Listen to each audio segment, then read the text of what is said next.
Então tá bom, o pessoal tá entrando e nós vamos desenrolar o nosso assunto, nós vamos começar a falar sobre gratidão. Eu quero entregar aqui para o pastor Eliseu dar início com um trecho aqui da palavra, depois nós vamos desenvolvendo, batendo um papo e esperar o pessoal interagir conosco aí. Amém. Então a gente não tinha outro assunto melhor que esse, né? Assim, não tinha como falar outro, tinha que ser gratidão mesmo, né? Até pelo que Deus tem feito na minha vida mesmo, né? Confessando aqui para todos, né? Essa pandemia mudou muito a nossa rotina, né, pastor? Sim. Essa pandemia, quanto tempo já? 2 anos e... 6 meses. 6 meses. Então ela mudou, acredito que não só a minha, mas mudou a rotina de muita gente, muitos pastores, a rotina das igrejas. E eu não fui diferente. Acabou acontecendo muitas coisas na minha vida durante esse período da pandemia, muitas mudanças profundas, né? E não mudou apenas a rotina, mudou quase a estrutura, né? A maneira de pensar, a maneira de agir. A minha casa era cheia de pessoas, cheia de gente. De repente a pandemia esvaziou minha casa, das pessoas da igreja, e, enfim, mudou muita coisa. E acabei ficando um pouco... acabei ficando com uma rotina, com uma frequência menor na igreja, e, enfim, acabei ficando mais recluso, como todo o Brasil, o mundo inteiro, né? Dentro de casa, Então mudou muita coisa. E hoje também eu posso agradecer a Deus, né? Porque nós vencemos essa pandemia, né? Praticamente. Passou esse período da pandemia. Ainda existe... o vírus ainda está aí e tudo, mas o pior já foi, né, pastor? E eu percebo que as coisas estão se reorganizando. A vida das pessoas estão se reorganizando. O comércio está se reorganizando, a economia, as igrejas, enfim. Então nós agradecemos a Deus também por isso. Mas o que é gratidão, né? A gratidão, conforme alguns dizem, no dicionário, algumas pessoas dizem, é um sentimento de reconhecimento. Uma forte emoção por saber que uma pessoa fez alguma coisa boa por mim. Me ofereceu um auxílio, me ofereceu um favor, né? E diminuiu talvez a minha dor, a minha angústia, por causa da ação de alguém. Então isso, eu entendendo que a ação dela melhorou a minha vida, então o meu sentimento é de gratidão, né? Então isso eu tenho como gratidão. E agradecer por um favor, agradecer pela vida daquela pessoa, agradecer pelos acontecimentos, né, ao meu redor, pelos benefícios de Deus na minha vida, pela provisão de Deus na minha vida, gratidão pela vida das pessoas usada por Deus para me abençoar, né? O pastor Hali é uma das pessoas que eu devo uma gratidão, né? Então eu reconhecer isso, né? Nossa parceria, né? Nossa amizade. Estarmos aí quantos anos juntos, né? Uma amizade que foi tomando forma, crescendo. E não é uma amizade superficial. É uma amizade profunda. De saber, né? De conhecer, de entender o coração um do outro. Uhum. Né? Então isso vem tomando forma a cada dia. Então, tá, minha gratidão pela vida do senhor, pastor. Amém. Por tudo que o senhor tem, por me ouvir, né? Estamos juntos sempre. Por estar juntos, sonhando juntos, né? É um prazer poder caminhar com o senhor. Isso é gratidão, né?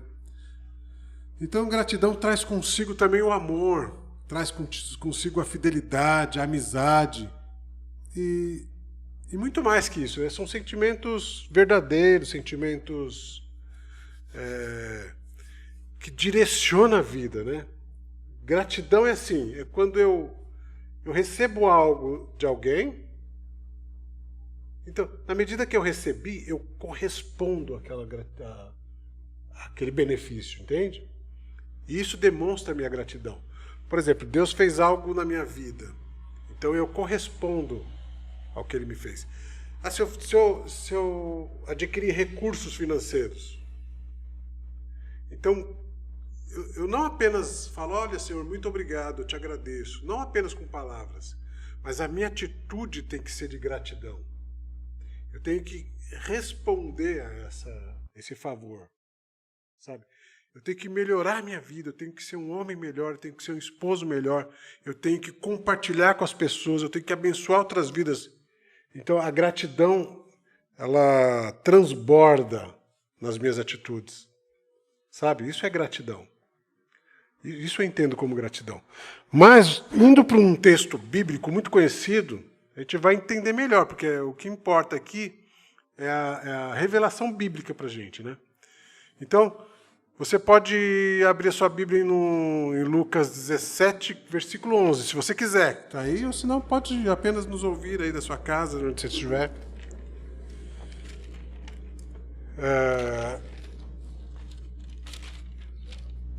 Esse texto mostra um favor que Jesus prestou para 10 leprosos.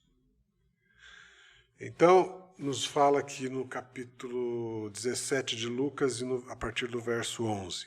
E aconteceu que, indo ele a Jerusalém, passou pelo meio de Samaria e da Galiléia, e entrando numa certa aldeia, saíram-lhe ao encontro 10 homens leprosos, os quais pararam de longe e levantaram a voz, dizendo, Jesus, mestre, tem misericórdia de nós. E ele, vendo-os, disse-lhes, ide e mostrai-vos aos sacerdotes. E aconteceu que, indo eles, ficaram limpos. E um deles, vendo que estava são, voltou glorificando a Deus em alta voz e caiu aos seus pés com o rosto em terra, dando-lhes graças, ou seja, agradecendo. E este era samaritano. E respondendo Jesus, disse, não foram 10 os limpos? E onde estão os 9? Não houve quem voltasse para dar glória a Deus, senão este estrangeiro? E disse-lhe, levanta-te e vai, a tua fé te salvou. Até aqui, tá bom? Quer comentar, pastor? Quer começar comentando? Pode continuar. Pode continuar. Então esse texto aqui me chama muito a atenção, assim, pelo fato de nos mostrar, né, nos escancarar assim a gratidão, né? Até porque nem todos estão dispostos, estão inclinados a agradecer. Nem todos nós estamos inclinados à gratidão, né? Apenas recebemos e achamos que as pessoas têm a obrigação de nos ajudar, de nos favorecer de alguma forma. Pedimos, oramos, clamamos, né?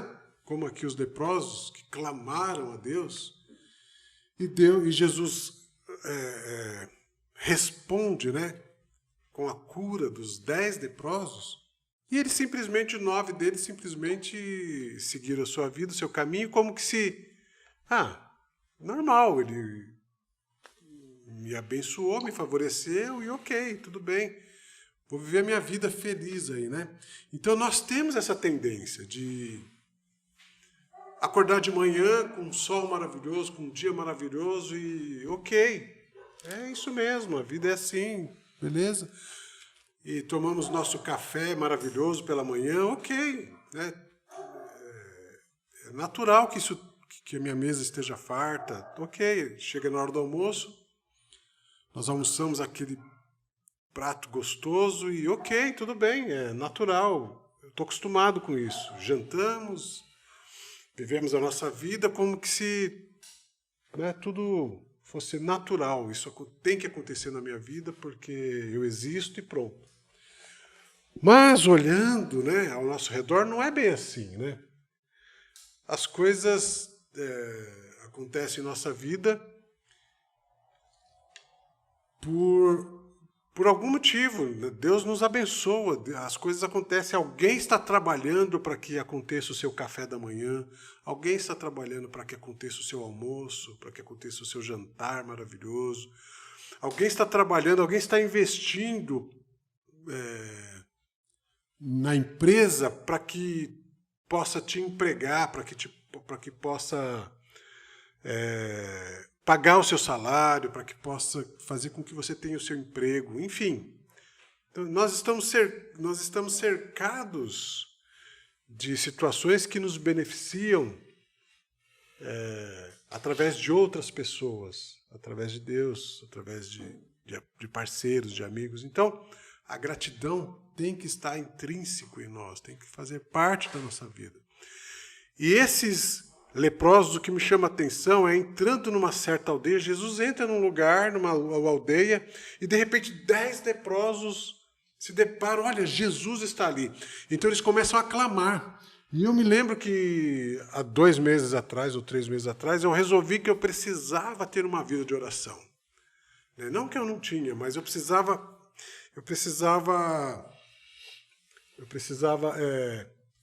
intensificar, eu precisava ter ativar, eu precisava definir uma vida de oração. Eu quero ser um homem de oração novamente.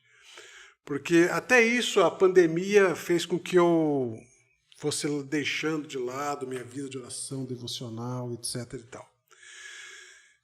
E esses homens começaram a clamar, Jesus, né? Jesus, Jesus, em alta voz, dizendo, Jesus, mestre, tem misericórdia de nós.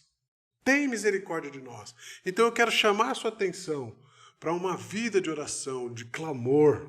Existem momentos na nossa vida que precisamos clamar ao Senhor Jesus, né? Chamar pelo mestre, chamar a atenção dele para que ele olhe para a minha situação, né? E Jesus olhando, virando-se em direção aos 10 leprosos, eu acho interessante que Jesus não olha e fala assim, ó, lepra, vai embora, ou ele não fez uma oração, ele não fez nada além de pegar e dizer para eles assim, ó, ide e mostrai-vos aos sacerdotes. E aconteceu que, indo eles, ficaram limpos. Jesus simplesmente deu uma direção para eles. Olha, vá ao encontro dos sacerdotes. E eles foram. E ao caminharem em direção aos sacerdotes, eles observaram que eles estavam limpos. Foram curados instantaneamente. Os 10 leprosos foram curados. Jesus não emitiu nenhuma palavra assim, né, de cura. Simplesmente falou, só deu uma direção. E na nossa vida, é desse jeito que Jesus faz. Ele nos dá uma direção. Vá até os sacerdotes. Mostra-se a eles. Por que eles teriam que ir até o sacerdote? Porque o sacerdote ia validar a cura para integrá-los novamente à sociedade. Porque naquele período, um leproso não podia viver naturalmente, não podia viver junto com... Era excluído. Com a sociedade. Era excluído. Era tido como imundo. Era tido como imundo. Eles eram conhecidos como imundo, como leprosos. E eles já tinham essa fama, eles já tinham esse estigma, né? Leproso sou, né? Eles tinham que chegar em algum lugar, leproso sou, e as pessoas se afastavam para que ele pudesse passar, enfim. E ir ter com o sacerdote era para que o sacerdote avaliasse as condições daquele leproso, que era leproso e agora está curado. Então, uma vez que aquele leproso foi avaliado, ele passa a ter uma vida social normal. Ele passa a viver junto com as outras pessoas, porque agora ele é uma pessoa curada. Então, por isso que Jesus falou, olha, vai falar com os sacerdotes, vai ter com os sacerdotes. E talvez você esteja nos assistindo hoje e a sua vida está à margem da sociedade, né? Talvez a sua vida, você esteja se sentindo excluído, não consegue se integrar, não consegue viver uma vida social como você gostaria de viver. Talvez um familiar seu está nas drogas, não consegue se integrar à sociedade, não consegue ter uma vida social tranquila, comum, né? Então hoje eu digo para você, em nome de Jesus, em nome de Jesus, em nome de Jesus, hoje nós não precisamos ir falar com o sacerdote, com o homem, né? Sacerdote. Nós podemos entrar na sala do trono diretamente com Jesus e Ele vai nos redimir, nos trazer de volta a uma vida, a um cotidiano, né? E você pode procurar uma igreja. Talvez eu não diga para você, vai falar com o sacerdote, mas eu falo para você nessa noite. Procure a igreja mais próxima da tua casa. Procure um pastor. Diga para ele, olha, pastor, eu recebi uma palavra e hoje eu quero estar congregando nessa igreja, eu quero participar deste corpo, do corpo de Cristo aqui na terra, eu quero me integrar à noiva de Cristo. E você pode fazer isso hoje, né? O que eu acho interessante também, pastor, aproveitando aí a sua análise aí do texto, a sua reflexão em cima do texto, que dentro dos evangelhos, Jesus é aquele que chega diante de uma sociedade com a cultura de exclusão.